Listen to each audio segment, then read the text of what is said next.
Something fascinating is happening in West Africa. Ghana, a country once known mainly for gold and cocoa, is now making global headlines, and not just for politics.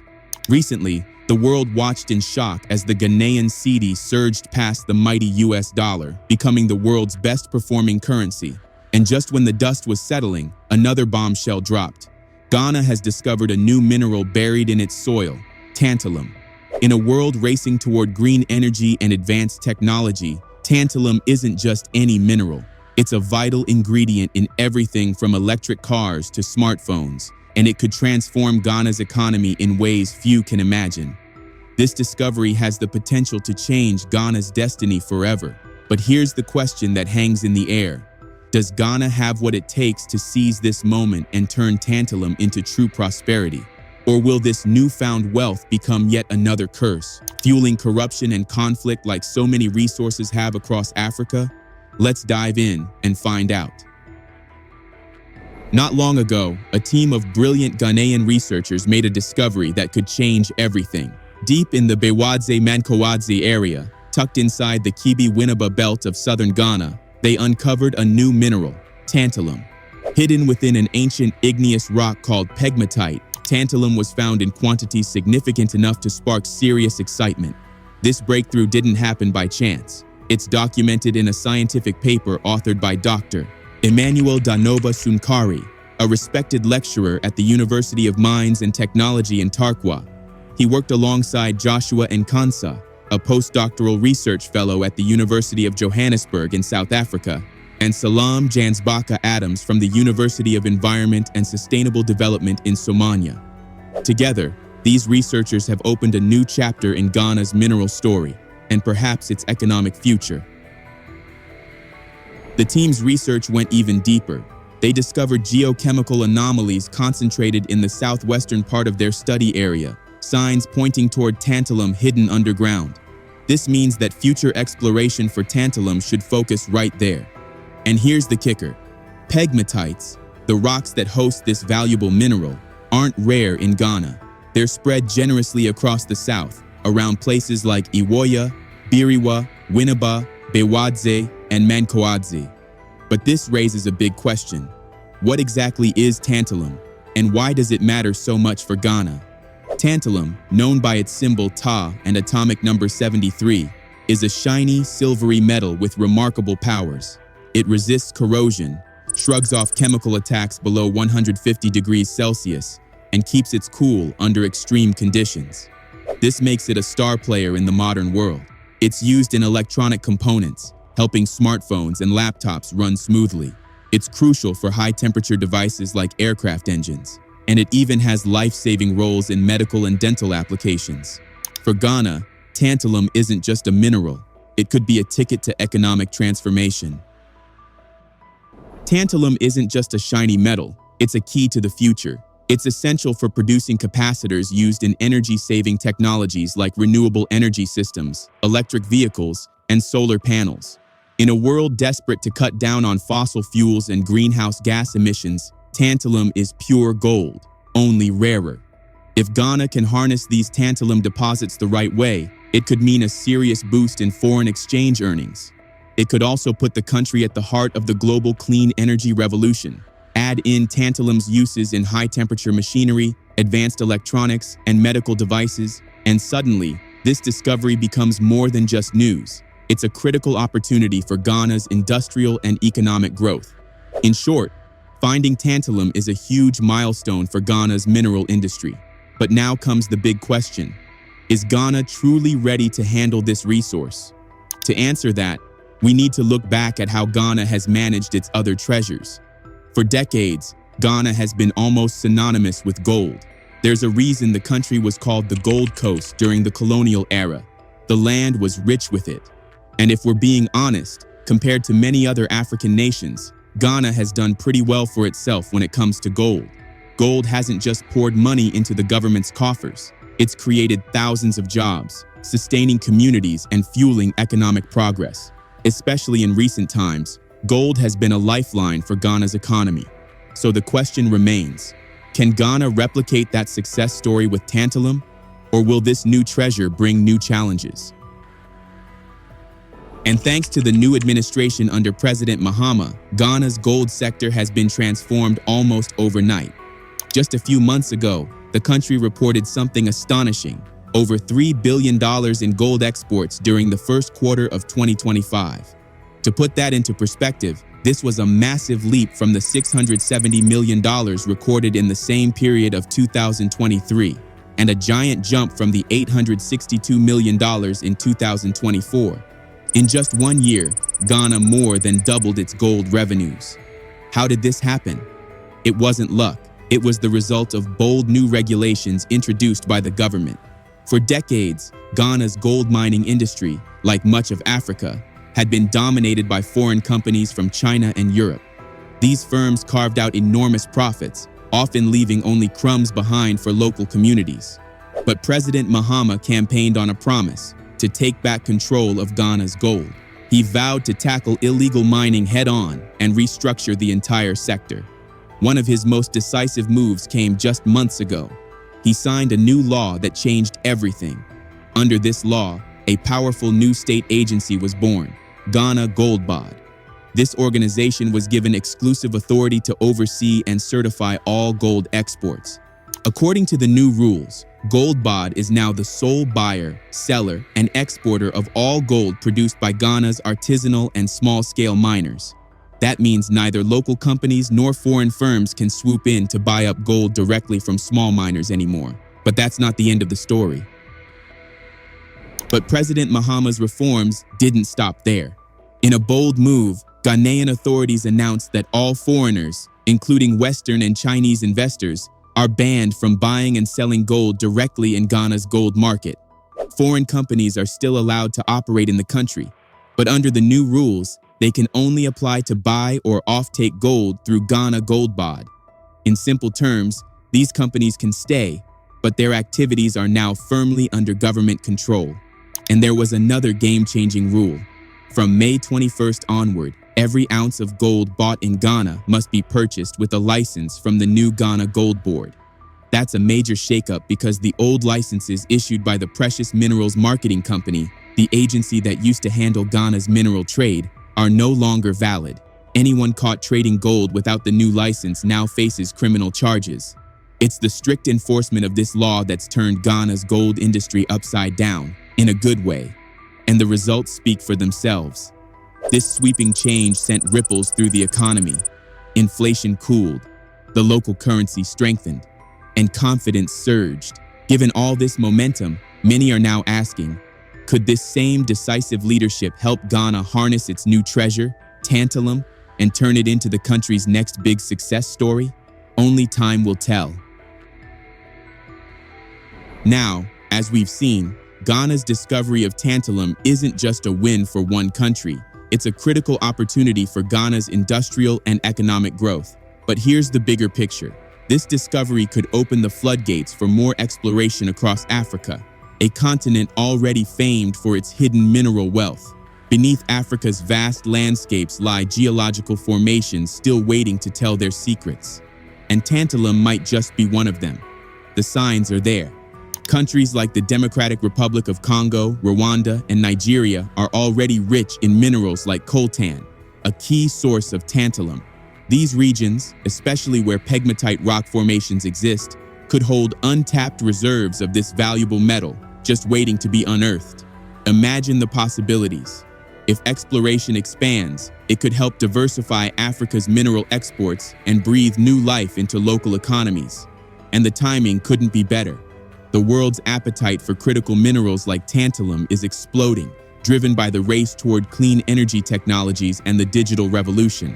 From electric vehicles to renewable energy systems, the future runs on minerals like tantalum. So here's the question Africa must answer. Should the continent settle for simply supplying raw resources to the world? Or should Africa go further and become the place where these critical minerals are processed, refined, and transformed into the high-tech products that power tomorrow? For the last 500 years, Africa has been caught in a relentless pattern. To the west, the continent has long been mapped out as nothing more than a cheap source of raw materials. And along the way, the West crowned itself as the only place where true industrial revolutions could happen. This strategy has deep roots. It stretches all the way back to 1502, when the transatlantic slave trade began. Millions of Africans were captured and shipped across the ocean, forced to work on vast European plantations in the Americas. Their labor built fortunes and fueled an economic machine that left Africa drained and broken. Then came European colonialism. In 1884 and 1885, European leaders gathered around a table at the Berlin Conference and carved up the African continent like pieces of a pie. Lines were drawn on maps, borders were invented. The goal was crystal clear: to conquer Africa and exploit its raw materials to feed Europe's growing industries. Even when independence movements swept across Africa in the 20th century, the system didn't truly end.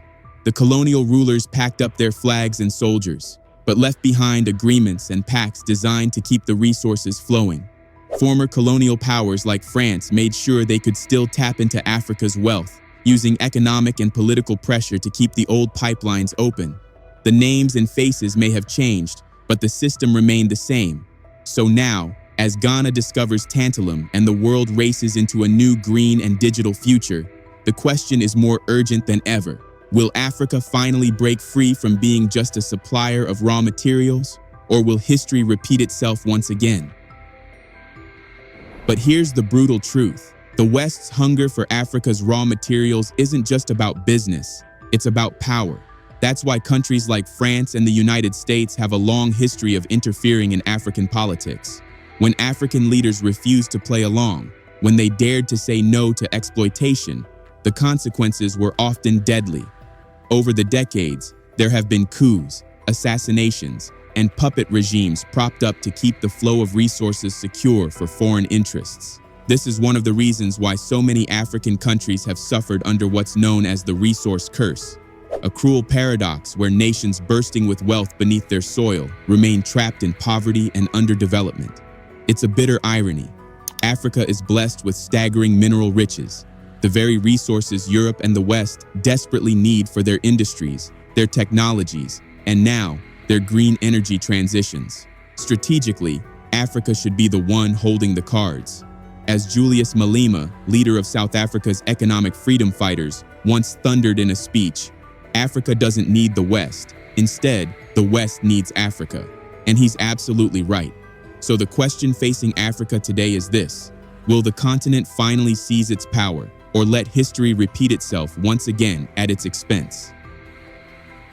But here's the painful reality. Despite Africa's mountains of mineral wealth, the continent remains heavily dependent on industrial goods from the West.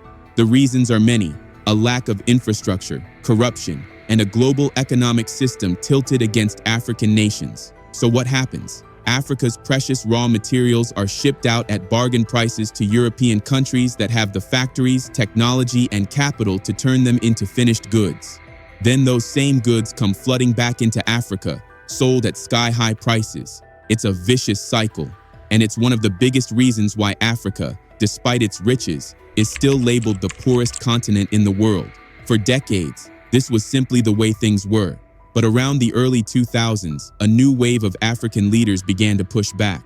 Governments started imposing bans on raw material exports, determined to break free from Western-controlled markets.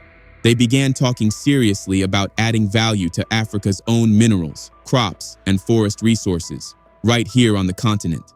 The late Robert Mugabe, former president of Zimbabwe, captured this frustration perfectly in 2015 when he addressed the Southern African Development Community.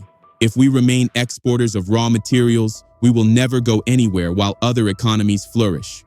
5 years later, Ghana's President Nana Akufo-Addo echoed the same message.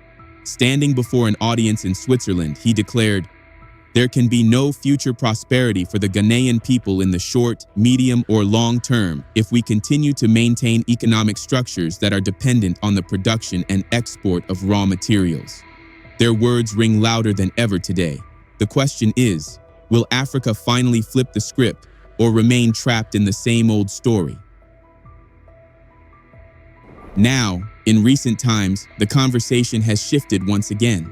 With the world gripped by the urgency of climate change, nearly every country is scrambling to embrace a clean energy transition.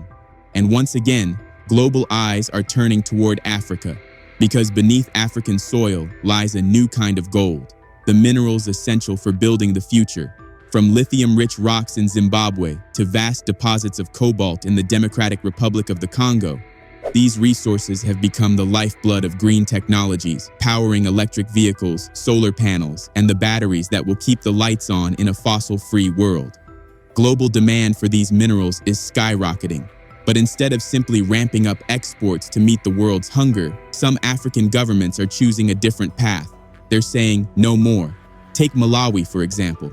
In February 2025, Malawi's government made a bold move. It froze all exports of gemstones and precious minerals. At the same time, it stopped issuing new mineral export licenses altogether, determined to reform how the entire sector is run.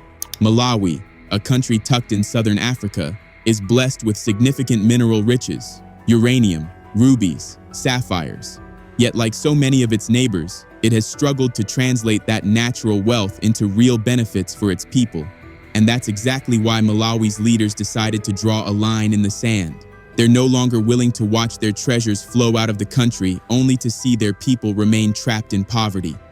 The question now is, will this new approach finally allow African nations to keep more of the value from their own resources, or will powerful interests find ways to keep the old system alive? And Malawi's government isn't staying silent about their intentions. In a post on Facebook, Malawi's mining minister, Joseph Mkandawire, made the message crystal clear. This measure has been taken in order to sanitize the mining sector, as the ministry will be undertaking some reforms to bring in efficiency and transparency in the Mineral Rights Administration. According to the government, the export ban took effect immediately and will stay in place until further notice. But here's where things get even more interesting. Just before the ban was announced, Malawi's vice president ordered a sweeping review of all existing mining contracts. That review is set to last just 21 days, a short window with potentially massive consequences. Because like so many African nations, Malawi's mining sector has long been dominated by foreign companies. And for decades, those companies have made billions off Malawi's soil, thanks to contracts that heavily favored them, leaving the country itself with only scraps. These unfair deals ensured that foreign corporations maximized their profits at Malawi's expense. And the consequences have been painful. Malawi, still a net importer struggling to build its economy, has been chasing billions of dollars in unpaid taxes and royalties owed by foreign mining giants. So the government's latest moves aren't just bureaucratic tweaks. They're part of a larger fight to reclaim the country's resources and to make sure that Malawi's minerals finally work for Malawians. This situation unfolding in Malawi isn't happening in isolation. It reminds us of a similar story playing out in Mali. If you've been following the headlines, you'll know that Mali's military leader, Colonel Assimi Goïta, has been making waves with his bold, aggressive push to ensure that Mali finally benefits from its own gold wealth. Just like Malawi's government ordering an audit of its mining sector, Colonel Goïta launched a sweeping investigation into Mali's mining industry. And what that audit uncovered was staggering. Every single year, Mali was losing between $500 million and $1 billion in mining revenues. Imagine that. $500 million to $1 billion slipping through the country's fingers year after year. Colonel Goïta didn't waste time. He immediately pushed through a new mining code designed to give Mali a bigger slice of the pie. Under the new rules, the government can now take up to 35% stakes in new mining projects, securing a direct share of the profits. The law also ensures the state collects more revenue from the industry by tightening tax rules. Corporate tax breaks were slashed from 15 years down to just 3, and VAT exemptions for mining production, gone. But that's not all. The new law also mandates the creation of a local development fund. Here's how it works. The government will channel 20% of its mining royalties into this fund, while mining companies will contribute 0.25% of their turnover. In effect, this will create 2 new revenue streams that siphon money away from mining giants like Barrick and redirect it toward local projects and community development. Mali is sending a clear message. The days of foreign companies walking away with Africa's mineral wealth while locals are left behind are coming to an end. The question is, will these bold moves truly transform Africa's fortunes, or trigger new battles with powerful mining interests unwilling to let go. The implementation of the new code has the potential of generating $820 million annually for Mali. However, mining companies in Mali like Barrick Gold initially refused to adhere to the new code. According to them, the mines should be subject to the previous code, which was in force at the time of their commissioning. Instead of cowering before these foreign companies, Colonel Assimi decided to take an aggressive approach. First, he arrested some of the officials of some mining companies and demanded that they pay their unpaid taxes. Although it took some months, these companies have finally come to an agreement with Colonel Assimi. This is evidence that when a leader stands his ground, other foreign entities would have no choice but to heed his demand. This step taken by Mali is what every African country, including Ghana, should take regarding its minerals. If Africa doesn't stand for itself, no one else will. What are your thoughts? Let us know in the comments section below. Don't forget to like this video, drop a comment, and subscribe to our channel.